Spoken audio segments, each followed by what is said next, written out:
Bonjour tout le monde, deuxième prise, parce que la première a été un petit peu difficile, donc je refais cette prise. C'est un texte que j'ai écrit moi-même parce que vous allez comprendre la raison. Donc maintenant, je ne sais pas si ça sera la dernière vidéo, hein. Euh, je ne sais pas encore, parce que même si je fais des vidéos, je n'interviendrai plus par canalisation, c'est-à-dire que je ne ferai plus de canalisation en donnant un nom, hein, que ce soit Michael, Marie, Yeshua ou tout ça, je ne donnerai plus de nom. Ça sera simplement ma vision à moi, mon interprétation. Et donc j'ai fait ce texte et, et je l'ai nommé À cœur ouvert, je lance une bouteille à la mer. Il y a beaucoup de synchronicité en ce moment et donc je vais vous en parler par rapport à cette lettre. Bon, je vais essayer de la refaire parce que ça a été difficile la première fois. Donc, je vais faire en sorte de la faire cette fois. Et voilà. Ce monde d'illusions.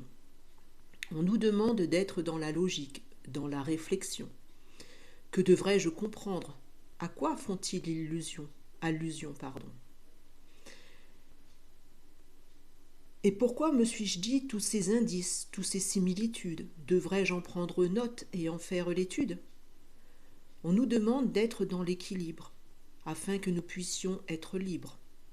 Mais je décèle trop de synchronicité, de coïncidence. Alors ça vient à moi, comme une évidence. Ne serais-je pas, moi aussi, manipulé? Car après tout, le bien, le mal, ce n'est qu'une pensée.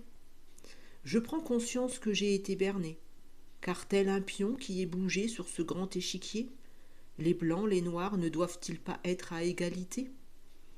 Mais un jour la partie est gagnée, un autre elle est perdue, et finalement cela mène toujours à des séparations, des malentendus. Que je le veuille ou non, là n'est pas la question. Ce n'est que ma logique, mon point de vue, ma vision. Et pourtant, quand il y a dispersion, il y a division. C'est à moi à ce moment d'en comprendre la raison. J'ai souvent entendu « fais pas ci, fais pas ça, ne va pas ici, ne va pas là ». Cependant, je suis prise entre deux voies. Et j'obéis finalement. À qui? À quoi? N'est-ce pas là encore une façon de nous diriger? Donc je reprends ma dignité et je reste alignée. Dans cette situation, la solution ne serait-ce pas de ne plus donner notre accord à aucun des partis? N'est-ce pas cela que d'être notre maître en parfaite harmonie? J'ai longtemps moi aussi cru et espéré qu'un miracle un beau matin se manifesterait. N'est-ce pas là encore un stratagème, une manière détournée pour que l'on dise Amen? Rien n'est plus cruel que d'être bousculé d'un côté, de l'autre, et de ne rien voir se réaliser, surtout lorsque l'on pense que l'on a bien travaillé. Nettoyer ses blessures, alléger les mémoires, couper tous les liens pour rétablir l'histoire. Alors l'espoir s'effondre comme neige au soleil, car on m'avait promis monts et merveilles. Aujourd'hui j'ose, je m'impose, je dis stop. Trop c'est trop, et je veux être ce cheval sauvage qui galope. Lui est libre, indépendant, sans maintien. C'est lui ce guide, il a tout compris, il est souverain. Ne plus croire ni à ceci, ni à cela. N'est-ce pas ainsi que l'on retrouve notre là? Cette clé, cette résonance est en chacun de nous, puisque nous sommes et formons ce grand tout. Il n'est donc plus nécessaire d'avoir des colocataires. D'un côté comme de l'autre, tout n'est que chimère. La réalité est tout autre que ce que l'on nous a dit. Moi-même, j'y ai cru, à ce beau paradis. Quand tout prend forme et que l'on devient logique, il reste une douleur, comme une piqûre de moustique. Aussi je reprends mon pouvoir, je ne veux plus d'espoir.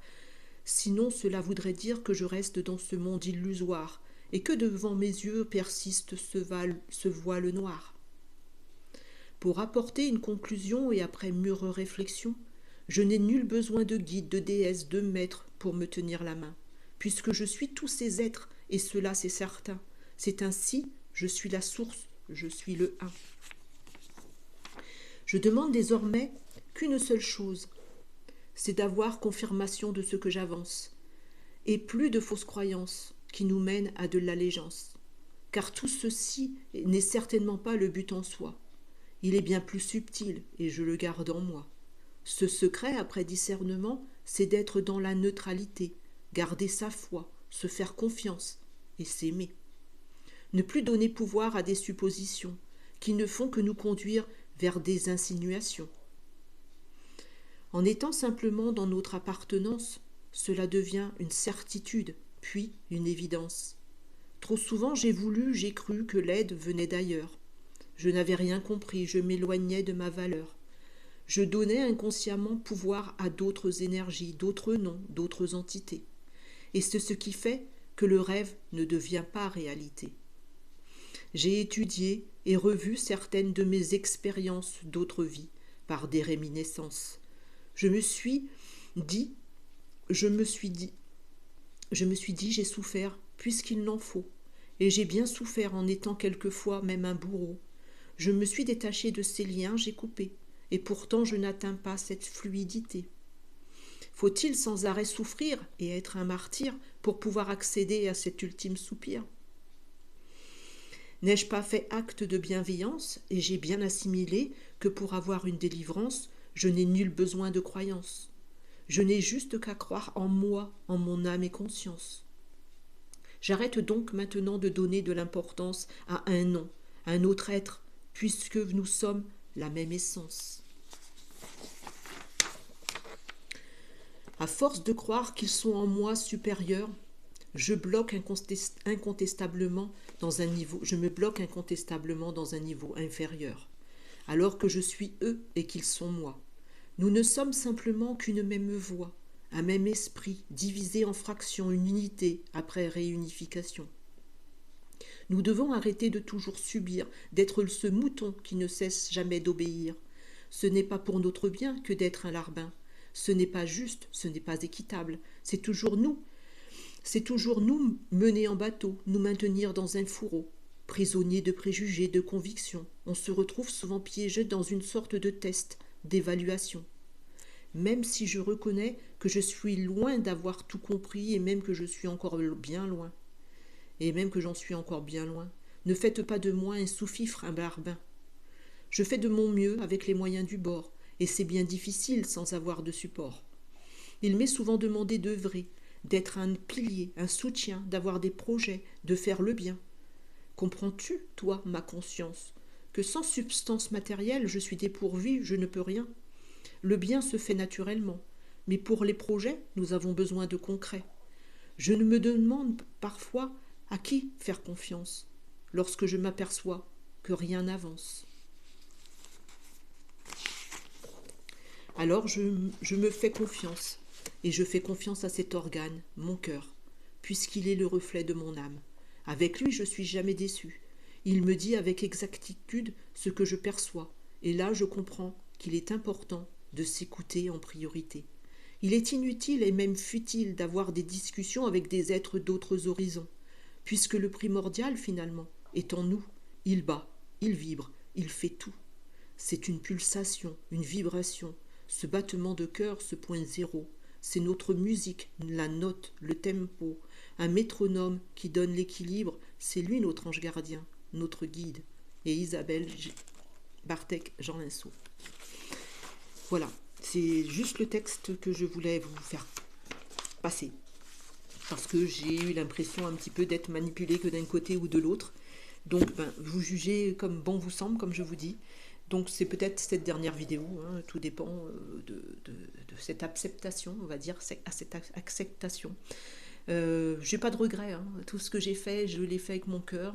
Tout ce que j'ai dit, je l'ai dit parce qu'il était nécessaire de le dire à ce moment, parce que c'était le moment, parce qu'il fallait se redonner confiance, parce que les périodes étaient difficiles, et donc croire qu'il y avait des êtres qui nous aidaient, qui nous donnaient la main, c'était facile. Et donc là, je m'aperçois que finalement, ces êtres, c'est nous. C'est nous, comme je vous l'avais déjà dit en fait. Et à chaque fois, il nous disait, faites la réflexion, la logique. Et donc, pour moi, dans ma conscience, à moi, c'est que la logique est que on donne confiance à des noms, à des êtres, alors que c'est nous, simplement. Et donc, on est encore dans des croyances. Et ces croyances, quand il nous dit de nous libérer de nos croyances, c'est pas les croyances toujours limitantes des autres. c'est nos croyances aussi, parce que quand on est dans la spiritualité et qu'on s'engage à croire tout ça aussi, ben c'est pareil, on est exactement pareil que l'autre côté finalement. Et qui a raison, qui a tort? Personne, parce que c'est être dans la neutralité, c'est ne pas donner son pouvoir. Et pas donner son pouvoir, c'est ne pas le donner à qui que ce soit. Et donc ne pas être manipulé d'un côté comme de l'autre, c'est pas être manipulé et ne pas donner son pouvoir. Et pour moi, je le conçois comme ça. Donc voilà, c'était juste ben, cette vidéo que je voulais vous faire passer. Et puis ben voilà, juste avec mon cœur et puis c'est tout. Voilà. Merci en tout cas. Bon week-end de je sais même plus ce que c'est en fait. Et ça n'a pas d'importance. Hein. Les fêtes que l'on devrait fêter, c'est simplement les fêtes de changement de saison, le printemps et l'automne. Hein. C'est les deux principales saisons à fêter, le renouveau et l'endormissement, c'est tout. Après, tout le reste n'est que foutaise, entre guillemets, mais ça c'est encore ma perception à moi. Voilà. Allez, je vous embrasse. Et puis, bah, peut-être à bientôt ou peut-être pas. Merci à vous en tout cas d'avoir été fidèle à cette chaîne. Merci à vous d'avoir grandi en même temps que moi hein, et de m'avoir respecté et de m'avoir aidé aussi, de m'avoir transporté. Et donc, bah, merci infiniment, merci de tout mon cœur. Gros bisous, au revoir.